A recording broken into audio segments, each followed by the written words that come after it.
Madame, Monsieur, bonjour et bienvenue sur Télé Bilingue pour ce débat avec les deux candidats restants au deuxième tour de l'élection complémentaire. On parle bien sûr du siège du Jura bernois.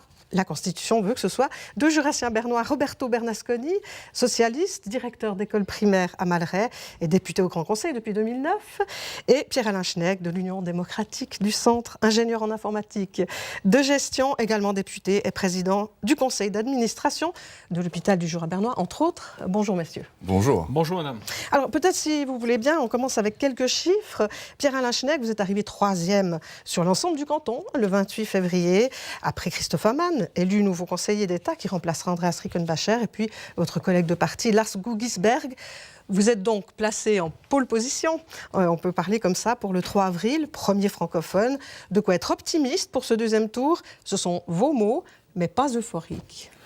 Oui, je crois qu'il y a de quoi être optimiste pour le deuxième tour. Nous avons fait une belle campagne. J'ai atteint un beau résultat au soir du premier tour, mais je crois qu'il faudra maintenant continuer le travail de manière à concrétiser le 3 avril. Je pense qu'il y a moyen de pouvoir faire ce changement de majorité, mais ça ne sera pas une balade de santé, donc il n'y a pas de quoi être euphorique. Donc allez-vous faire concrètement dans cette deuxième partie de campagne ? Nous avons mis sur pied un certain nombre de choses qui viendront au fur et à mesure dans les prochaines semaines, de manière à ce que nous mettions le plus d'atouts possible de notre côté. Et vous, Roberto Bernasconi, vous dites aimez vous déplacer, vous allez où pour convaincre les gens ? Alors je crois que ce deuxième tour est très important, bien sûr, dans le Jura bernois, puisque avec la moyenne géométrique, on sait que le meilleur élu du Jura bernois aura bien sûr un avantage pour cette élection. Mais les voix de l'ancien canton, la partie alémanique, sont également très importantes et je vais faire la même manière dont je l'ai fait au premier tour, c'est-à-dire me déplacer. Ce samedi, je serai à Thun et à Berne.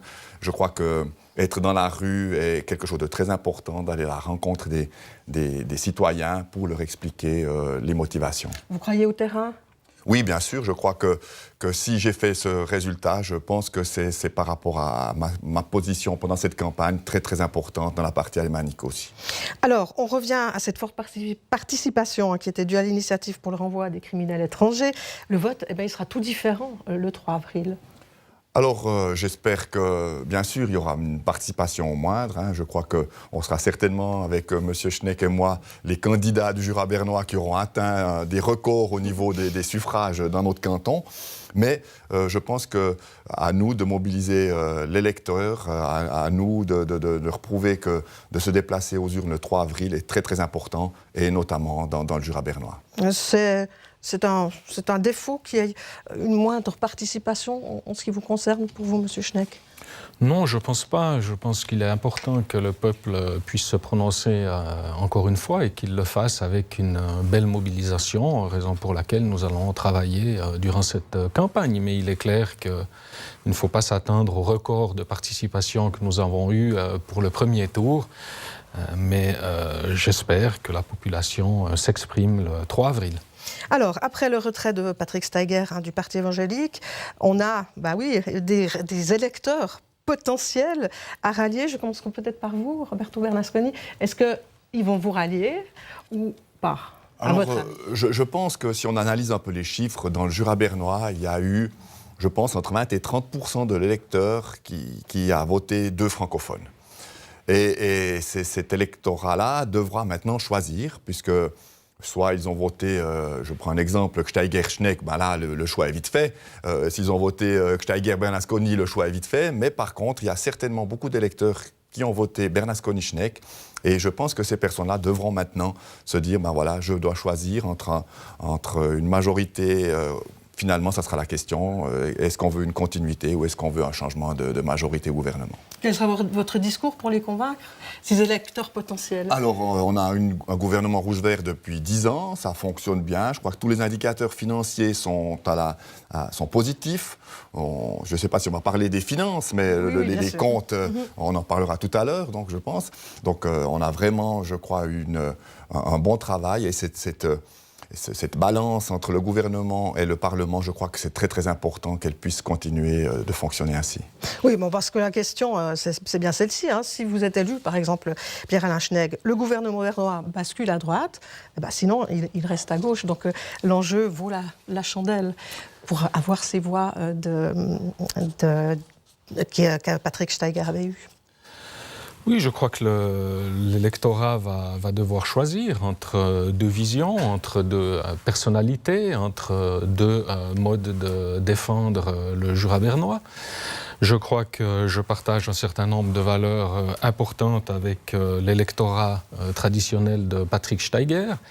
Mais je pense également m'être ardemment battu pour du Jura bernois, entre autres au travers de l'hôpital du Jura bernois, mais aussi de Celtoressa. Et je pense que cela va également avoir son importance lors de la décision que chaque électrice et chaque électeur prendra en son âme et conscience le 3 avril.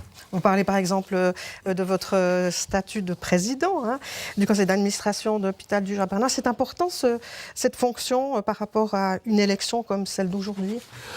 Je ne sais pas si c'est important par rapport à une telle élection. Je pense que ça démontre du travail que j'ai fourni durant un certain nombre d'années, parce que c'est un hôpital qui se porte bien, qui s'est développé, qui a continué d'offrir des prestations de qualité, de proximité, qui démontre que le modèle d'hôpital pour lequel nous battons est un modèle viable, qui est un modèle solide, qui est un modèle qui a fait ses preuves.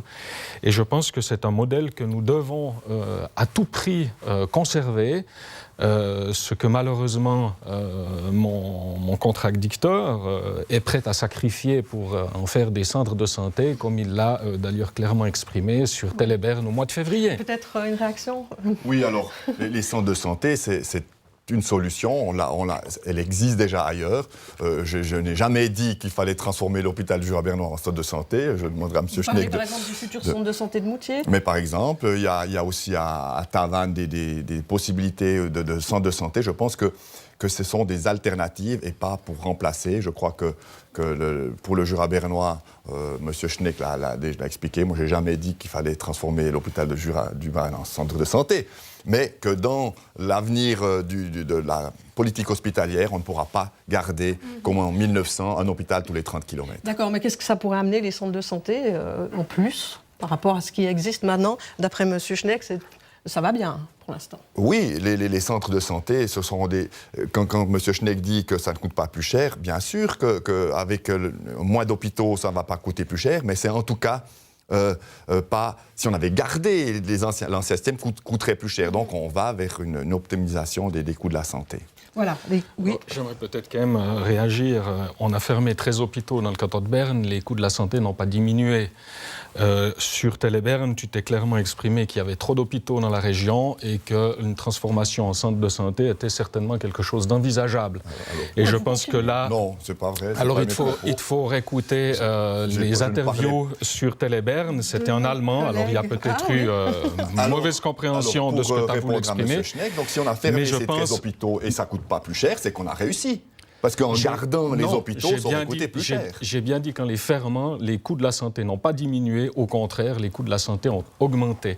Et aujourd'hui, de vouloir fermer des hôpitaux tels que l'hôpital du Jura bernois reviendrait à augmenter les coûts de la santé. Et ça, je crois qu'il est important que l'on se batte pour garder des institutions de ce type. Et je pense que l'on est en train de mélanger complètement un centre de santé au sens cabinet de groupe, comme d'ailleurs l'hôpital du Jura bernois se bat pour en installer un à Moutier, un autre sur Tavannes, avec un hôpital qui permet de garder les patientes et les patients dans la proximité et ainsi de leur offrir des soins de qualité, mais également une qualité de vie pour ces patientes et patients qui sinon devraient se déplacer et faire de longs trajets, penser également à leur famille. On parle de prestations, ça nous amène directement à la question des impôts.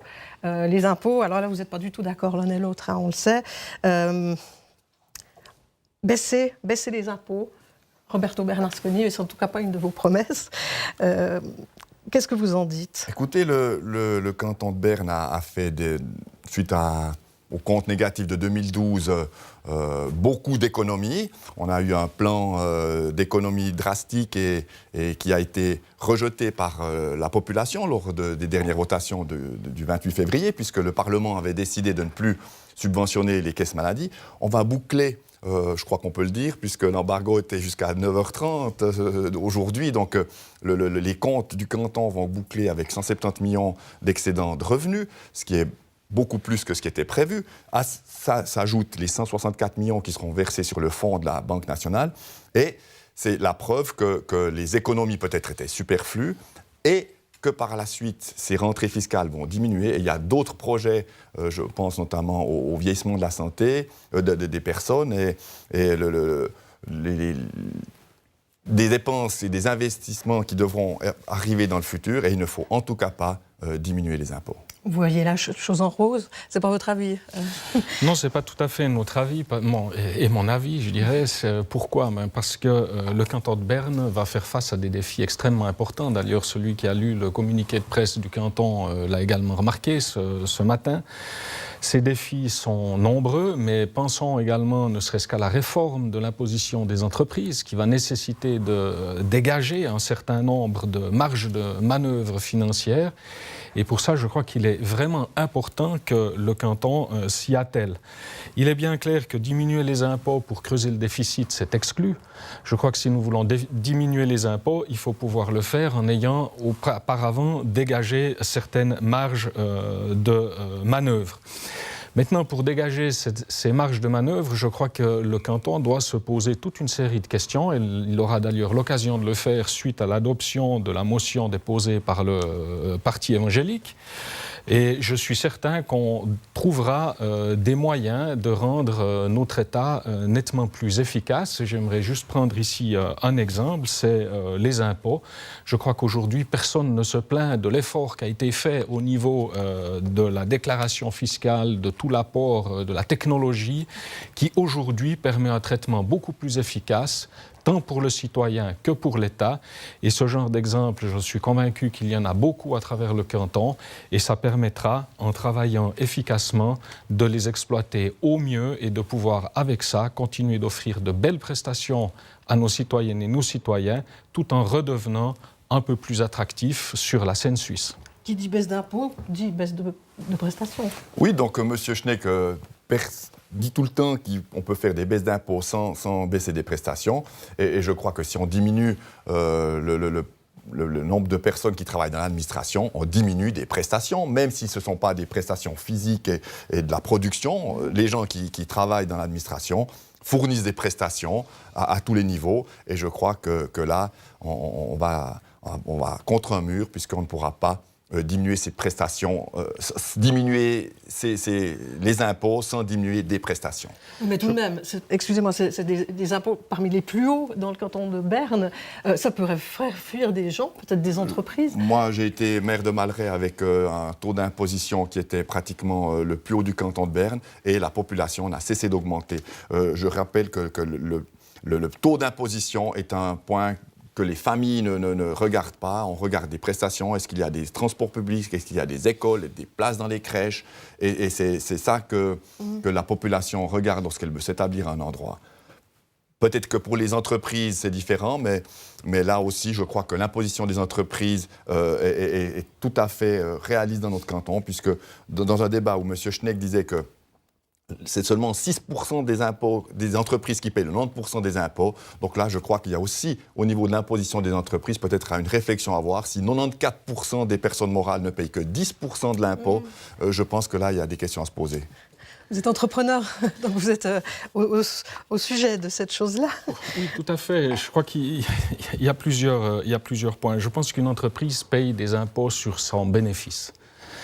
Pour pouvoir payer des impôts, il faut générer du bénéfice. Il est bien clair que toutes les très petites et moyennes entreprises sont des entreprises qui ne génèrent pas nécessairement de grands bénéfices, ne serait-ce que par la taille de leur chiffre d'affaires. Donc ces entreprises-là ne vont pas payer beaucoup d'impôts et c'est sûr que c'est pour ces entreprises-là, la baisse d'impôts ne va pas être absolument capitale. Par contre, pour le 6% de ces entreprises qui payent quasiment 90% de l'impôt sur les sociétés, pour eux, c'est un facteur qui est important et il serait pour le canton de Berne extrêmement enrichissant de pouvoir accueillir plus d'entreprises de ce type-là, ce qui permettrait de rendre la fiscalité plus intéressante pour tout un chacun. Ça n'a pas été assez fait, à votre avis, mais jusqu'à maintenant. Je pense que pour l'instant, le taux d'imposition des entreprises est relativement peu intéressant pour ce type de société-là.